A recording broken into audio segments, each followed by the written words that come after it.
friends, and welcome to the GAP, the Get Attitude Podcast, The Gap, bridging the gap from who you are to who you want to become and from where you are to where you want to go.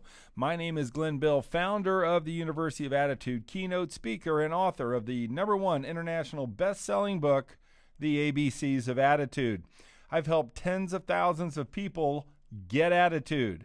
You know, attitude is the secret formula to success in your business and in your life. This podcast will help you get yours. So let's get some. Hello, everybody. I want to welcome you. Please remember to subscribe, rate, and review at The Gap on iTunes or any media that you get your podcast. Today, we are with one of my personal mentors, one of my dear friends, and one of the thought leaders when it comes to goals and personal development. His name is Matt De La Cruz, the owner, the founder of the Winning Minds Group. He does a lot of John Maxwell training.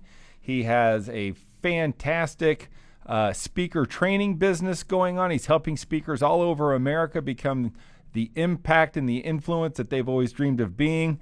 And I personally love his seminars, his personal development seminars called Turning Point. And Matt De La Cruz, welcome to The Gap. It's so great to have you.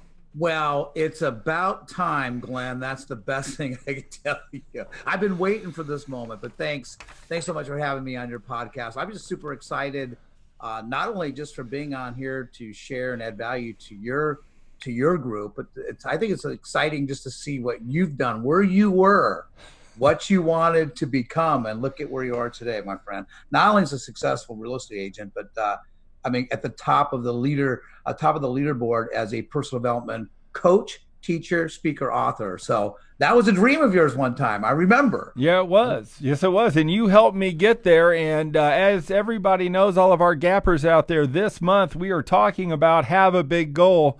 And I can tell you that Matt, I've been through his goal training and his goal seminars, I would probably say 10 times with all of my children. Right, Matt? At least. Everyone in your family. That's right. Everybody in my family did it. Everyone in your family. And so when I thought about, having a big goal, I just said, boy, there's nobody better. And if you ever get a chance to hear Matt talk about goals, it will blow you away. And if you ever get a chance to go to one of his seminars, you should. So, Matt, we are focusing this month on have a big goal. And so I thought I'd bring you in and let you, first of all, what I'd love to do is, why don't you give our gappers a little bit of background of who you are, where you became, or where you came from, and where you are now, and how did you fill the gap from where you started to where you are? So your story's incredible. Please tell us a little bit about that, and then we can talk about having a big goal. So I love telling the story, but years ago, I was always embarrassed to tell the story. I was embarrassed to tell the story because of where I came from, how I started out. But, good old boy from Southern California, raised in obscurity by my father, who was a very negative man, alcoholic, not only a physical abuser, but a verbal abuser. The one thing that I've learned today as a parent and a father was that be careful what we say to our children, because our children will never forget. The scars of the words coming from a parent, it lasts forever, and it's so deep. But I grew up in California, Orange County, Huntington Beach, surfer, beach bum. My father had kicked me out of the house at 17, but my motivational talk from my father every single day was, you're a loser, you're good for nothing, I don't even know why I had you. And that was pretty much my motivational talk from my father every single day. And of course, I was living with those limited beliefs because I believed that I was a troublemaker. I believed that, I would probably end up in jail by the time I was 16, as he would say. I didn't. I waited till I was 18 to be in jail, but I'm just teasing. I didn't do that. But it was something that when he kicked me out of the house on my 17th birthday, I said, where do you expect me to go? And he says, that's not my problem. I just want you out by the end of the day.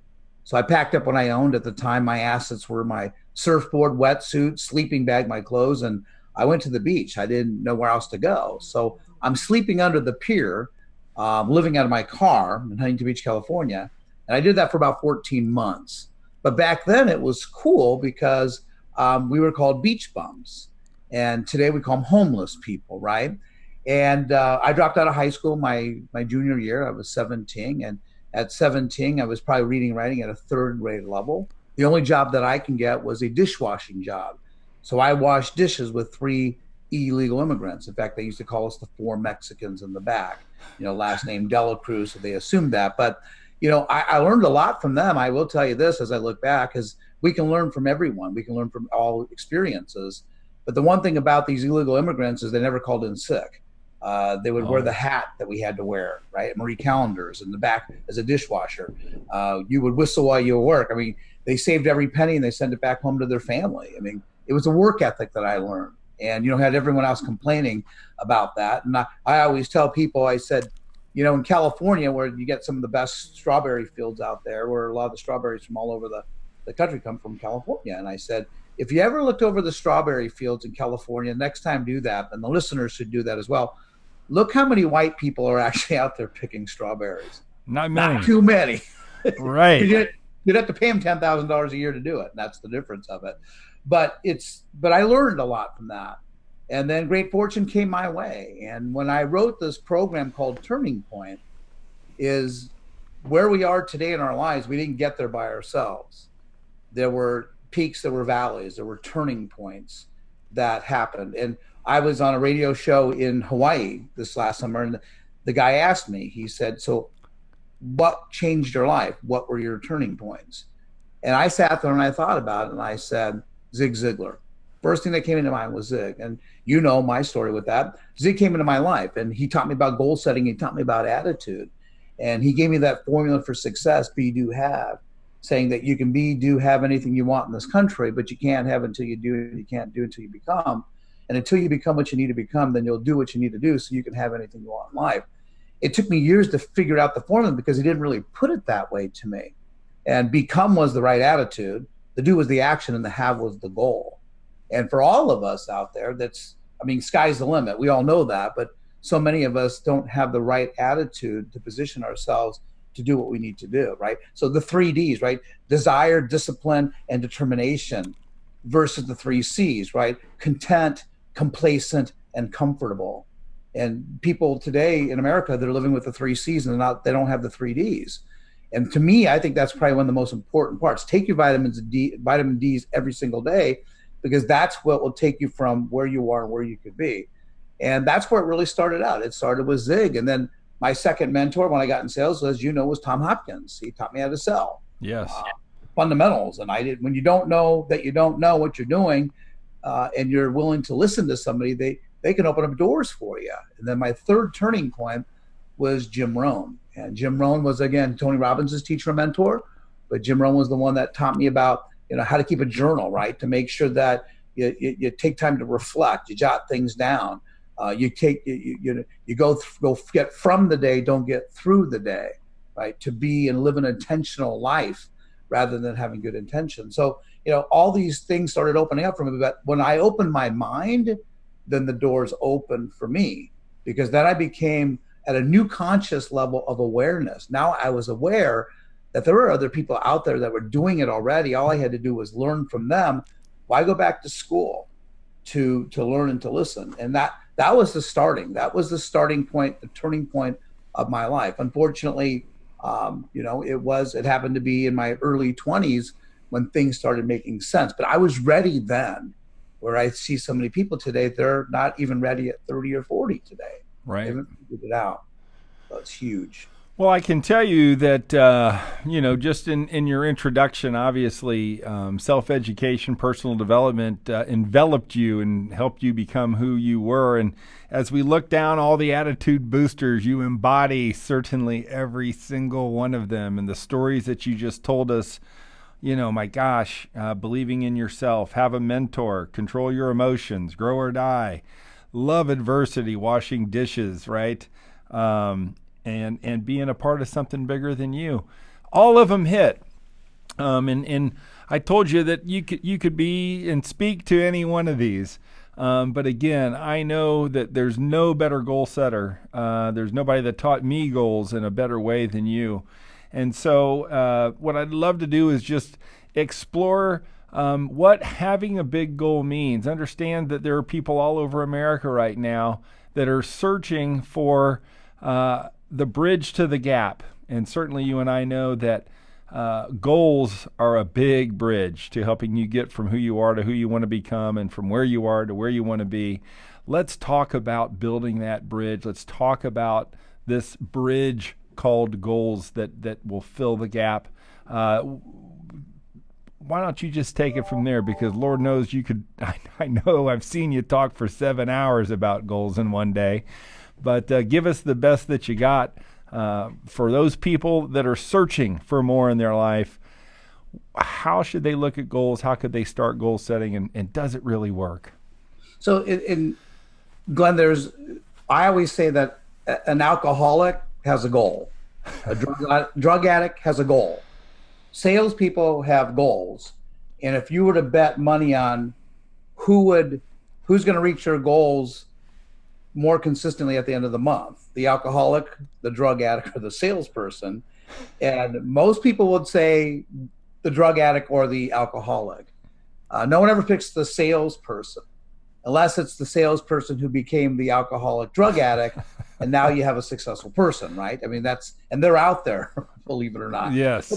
But so goal setting is one thing, it's goal achieving is another. We talk about bridging the gap. So whatever the goal, the dream has ever been out there, right? Because it goes dream and then it goes into a goal, but it goes from dream to manifest into a goal. And whatever's out there, the goal, a new car, a new home, the body you always dreamed of, that's always been there. It's always been there. But until that person is ready to depart, they will depart and then they will arrive. When they arrive, and let's just say they arrive on a landing deck, now they learn and then they depart again. And then they arrive. And then they depart and they arrive. And they eventually will hit the goal. So they're bridging the gap. But here's where people miss it. They're not strong enough and disciplined or patient enough to wait until they can get to that departure, that next departure. Because they're sitting at the gate right now waiting for the plane. The Right. plane's already been there. The goal has always been reality. It's just you haven't left the departure. So when we depart, we arrive. We depart, we arrive. And each one of us are going to go through several gaps. It might not be a year. It might not be 30 days, but the person has to realize that it has to manifest. And I use this as an example in my Turning Point event, that if you plant an acorn in Michigan or Indiana, Right. the acorn is going to grow into the mighty oak tree. It has no choice. But you couldn't take an acorn and you can't plant it in the soil in the 50th state of Hawaii because it won't grow. And you can't grow a coconut tree in Indiana or Michigan. It just will never manifest that way because everything has to be properly aligned. But I use it as an example to where you take an American who can make all, own all, has all this freedom and opportunity and the abundance that they have, and you could put them in all 50 states. They're not going to do any better in Ohio, Indiana, Michigan, California, New Mexico, Washington. It doesn't matter. You can plant that person there because wherever they go, they take them with them. It doesn't change. Sure. But yet, the reason why they never achieve the goal is because they haven't developed enough the inside, and I call it the inside world. So the physical world is the outside world. When you have your inside world down, then you're prepared for the outside world. Because most people today, once they hit the outside world, outside conditions and circumstances are drifting them. They're pushing them off track. And next thing you know, you're 192 days into the year right now, and all of a sudden people want to know what the heck's going on. Hey, July 1st, which was everything was properly aligned. On July 1st, which was a Monday, Yes. at noon was 182.5 days, which is literally half of the year was done. Now, I can tell you this, Glenn, that probably 98% of the people, 97 for sure of those people, had no idea that it was halftime. Sure. So if you didn't take the time to reflect back and say, where am I right now after the first of the year? Most people are continuing the second half, the 182.5 days. They're going to continue that same plan.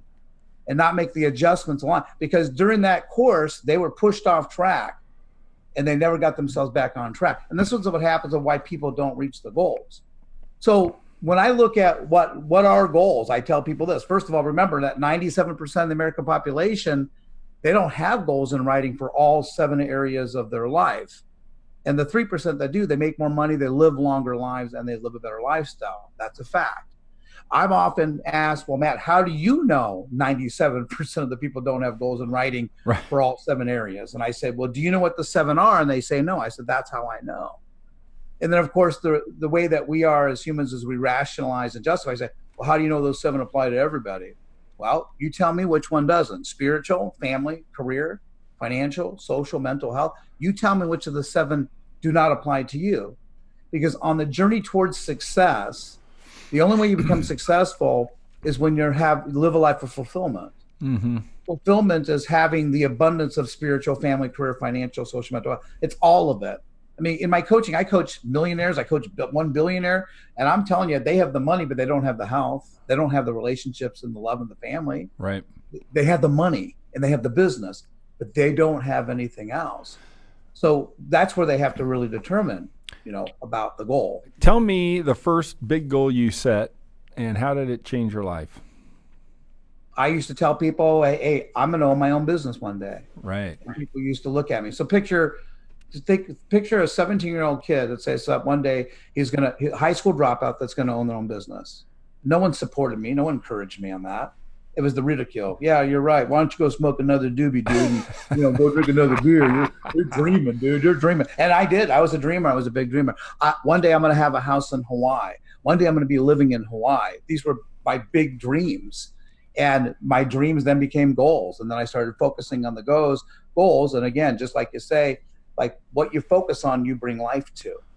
So I started focusing on that. Next thing you know, it started coming to fruition. And that's every one of us have that opportunity. It's just that we don't know how to channel it. We don't know how to our inside world, right? The mind, body, and spirit has to be congruent. And once it's congruent, man, you become unstoppable. What's the difference between a goal and a big goal? Like on Attitude Boosters, I say have a big goal, not just a goal. Talk to us a little bit about what's the difference between a goal and a big goal? How does it make you feel? What's the energy? What's the difference? What's the commitment? I think you have something for that. So here it is. There's 3 levels of goals, Glenn. So level 1 goal is what most people do. These are the baby goals. A level 1 goal is you know how to do it. Example, level 1 goal. Oh, I'm going to join a gym and I'm going to lose 20 pounds. I'm going to make 10 more calls. I'm going to make a 6-figure income. I'm going to spend more time with my family. That's a level 1 goal. And think about how many people who can't even achieve a level 1 goal. They have good intentions, but they don't have the key ingredient. They don't have intentionality. Because when you're intentional, now you have purpose. Good intentions always fall through the crack. So that's a level 1 goal, right? Right. Those are simple ones. A level 2 goal, now you're stretching a little bit. A level 2 goal is something that you think you can do it. And you think you can do it when everything's lined up. So for example, for most people that are your listeners right now, even you, think about it. You had to stretch yourself, because I remember when you wanted to be a speaker. I remember when you wanted to get paid to be a speaker. I remember when you wanted to write a book. I remember. So a level 2 goal is you think you can do it. Right. It's stretching a little bit. I'm going to write a book. That's a level 2 goal. Right. I'm gonna become a professional speaker where people are going to pay me. Level 2 goal. I'm going to buy an apartment complex so I can have passive income coming in. I'm going to buy a rental property. I mean, those are level 2 goals. You think you can do it, and you're stretching a little bit. But a level 3 goal, a big goal. That's the big goal. The big goal. This is the stretching. A level 3 goal is what you really, really, really want to do. Yeah. You don't know how, but you just know you will. Mm-hmm. That's a level 3 goal. So a level 3 goal, Steve Jobs had a level 3 goal. I'm going to invent the iPhone. I don't know how I'm going to do it. I just know I will. I'm going to change the way that people listen to music and buy music. I don't know how I'm going to do it. I just know I will. iTunes, yes. Right? Travis Kalanick, who said, I'm going to change the way where people have a different way to be able to use transportation and an option. Uber, right? Here's the guy, San Francisco, California. He calls up to get a cab to go from his house, to be picked up at his house, to go to a black tie party. Cab never came. Called to one of his buddies. Buddies picks him up in an Audi A8 black car, tinted windows. Pulls up. Someone sees him. Says, "Is that your car?" "No, I had a friend of mine who, because the cab never showed up." He goes, "I'd pay someone to pick me up and drive me around in a car like that." And that was the start of Uber. So think about it. He didn't know how he was going to do it. He just knew he would. Yes. Uber. I thought about just the platform of building it, but think about, how do you pay 500,000 people on payroll where you're paying them at the end of the next day? Right. Yeah, it's crazy. It's crazy. You couldn't even think of it that way. Matt, what's your big goal? My big goal is, as you know, is to be able to keep doing what I'm doing, to impact the lives of 1 million people. So I'm shy a little bit less than 100,000 people. Okay. Because I don't do the big seminars anymore. It's a lot difficult. But I am leaving for India. I speak in India.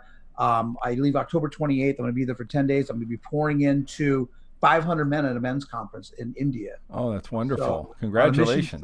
And then also I'm going to be doing some of the young adults as well. So it's just to be able to do that. It's my big goal is now what my why, my vision, my mission, my purpose is. And that is to maximize my potential, to add value to others wherever I am, wherever I go, every day of my life, and to live the life that matters.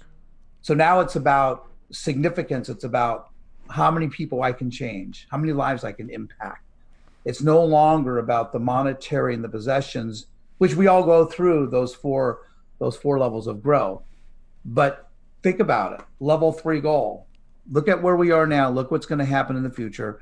Look how many kids today that are millionaires by playing video games. Sure. Look at how the guys who started Fortnite. Look, they took their creative imagination. Jeff Bezos, the richest man in the world, right? He didn't know how he was going to do it. He just knew he would. And he created how people changed the way they bought retail. And he departed, it failed. He arrived, departed, how many years since 1995 to where people started buying? And you can ask anybody, and I do it in my seminars, how many are prime members of Amazon, and everyone puts their hand up. Yeah, crazy. And back then, Jason, I know, raised his hand. That's what he does. Let me ask you, is having a big goal, is it a skill or is it an attitude?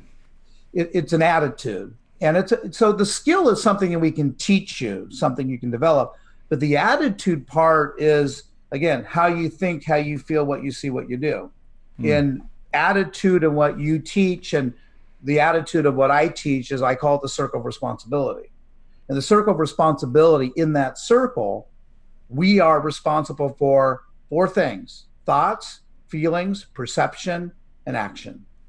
So if you control, and I ask the question, what percentage do you control of your thoughts? And everyone says 100%. What is the percentage that you control of your feelings? 100%.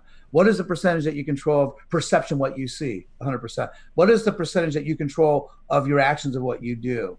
100%. It is the only thing that God gave us that we have 100% control over, and most people do not know how to control it. Interesting. Yeah. And number 6 on the card is control your emotions. Yes. Control your emotions. You should be able to control those too, correct? Of course. Right? Because if anyone can make you mad, sad, or glad, you've been had. So we control our emotions, right? Oh, man, that's so good. It starts with the thoughts. You're so good. You are so good. No, I learned from the best on attitude.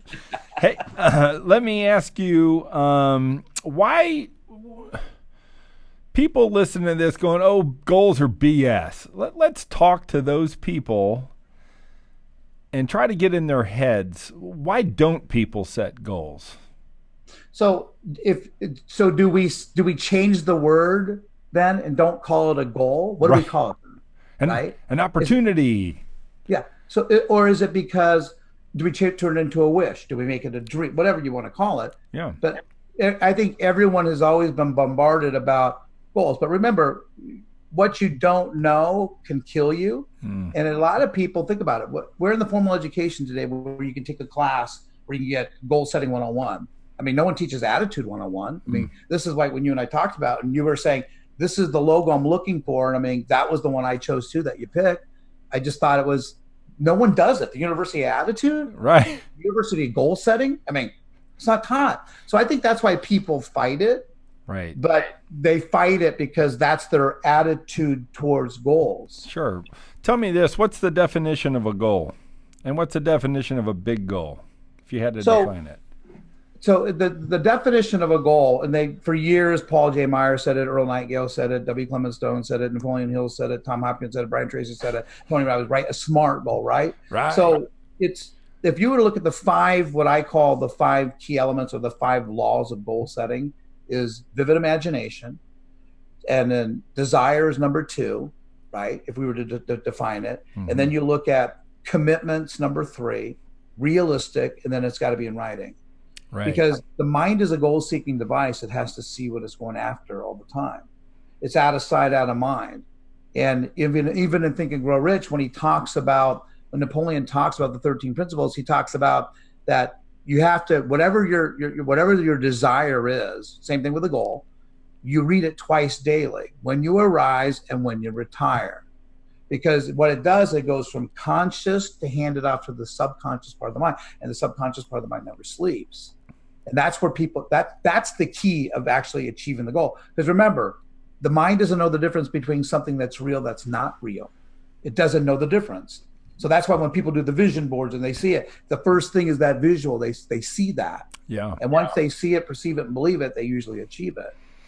Well, Matt, you are, I mean, I wish we had 10 hours, and I know you could fill it, but I would say that you've made at least 150 references that if somebody goes back and listens to this podcast and writes down the authors, the speakers, the personal development coaches, the idea, I mean, virtually you have laid out a textbook on goals in our 30 minutes today. Matt, we love to close our podcast with this simple little exercise. We want you to think about your life since you were born, actually. And we're going to ask you a question about every 10 years in your life, the lessons that you've learned. If you can put yourself back in time to give our gappers, to give our listeners, some attitude or motivational thought from this period of your life.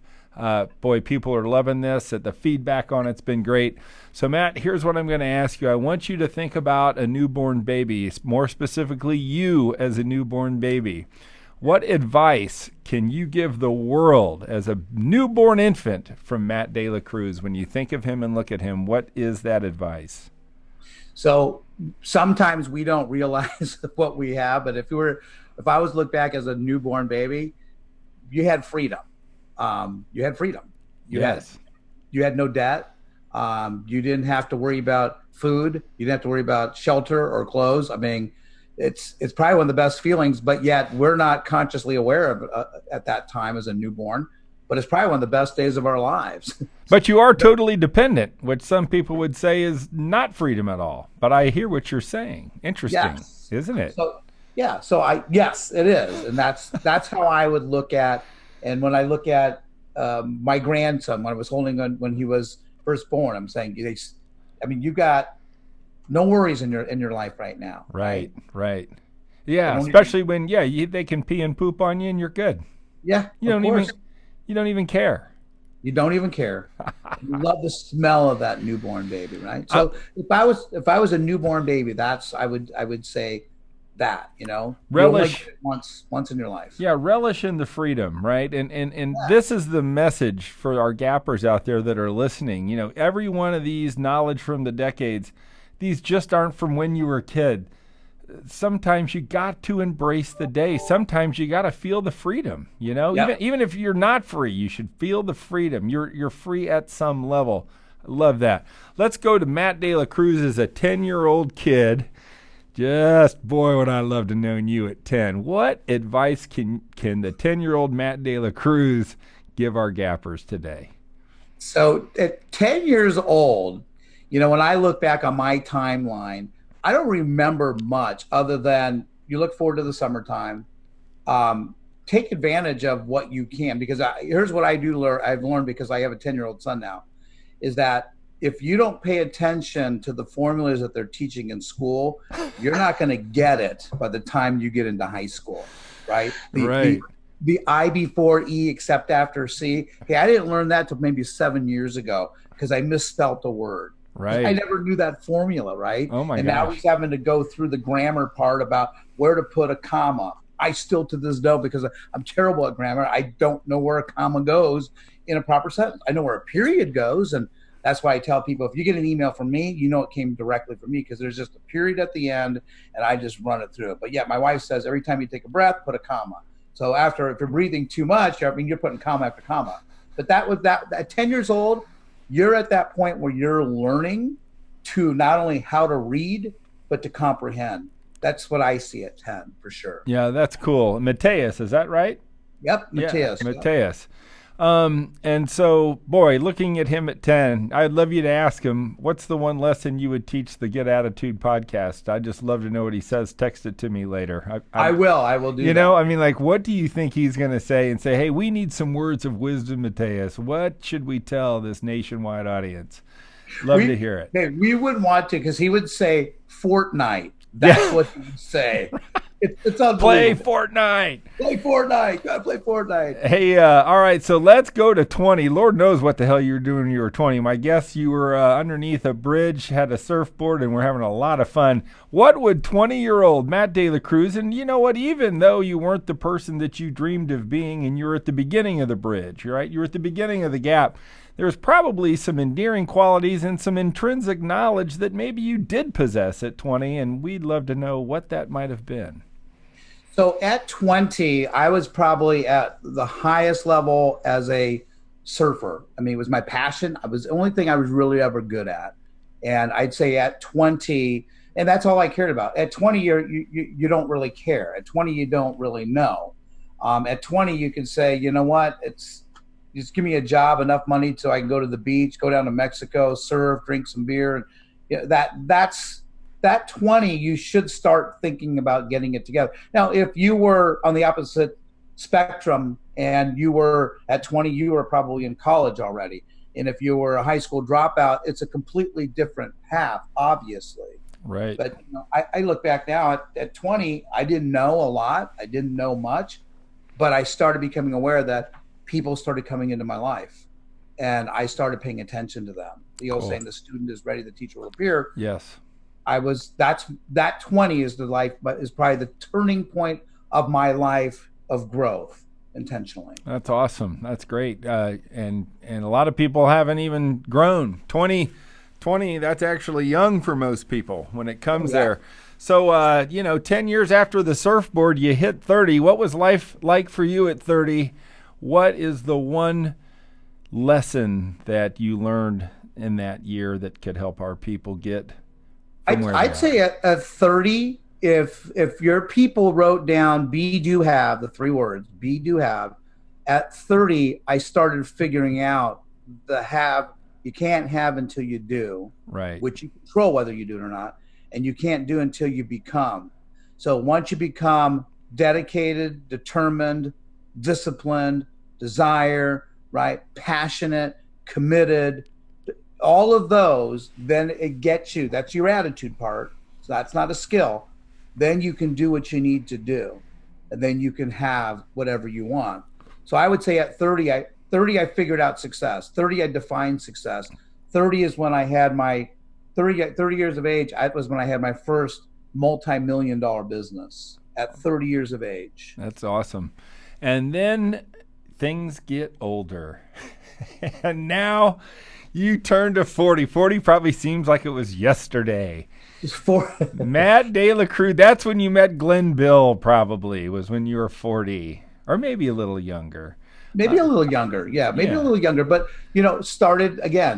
started seeing that 30 to 40 was a gap for me, because even though I started speaking with Tom and Zig, right, doing the workshops, filling up the seminars, I was 23 years of age, 24 years of age. So by that time, I was impacting lives, not knowing it. Right. But I think when I hit 40, I realized that when you get an email and saying, you changed my life, when you're going back into a city and saying, I saw you, you changed my life, 40 was probably the part where I said, it's not the level of success. Now it's about how do I keep giving back?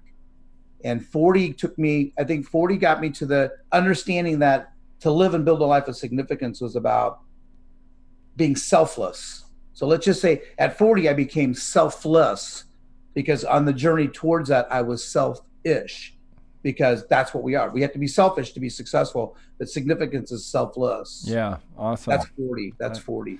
That's good. And so then you walk through your 40s and you're speaking on stage and traveling and doing events and you're rocking the house.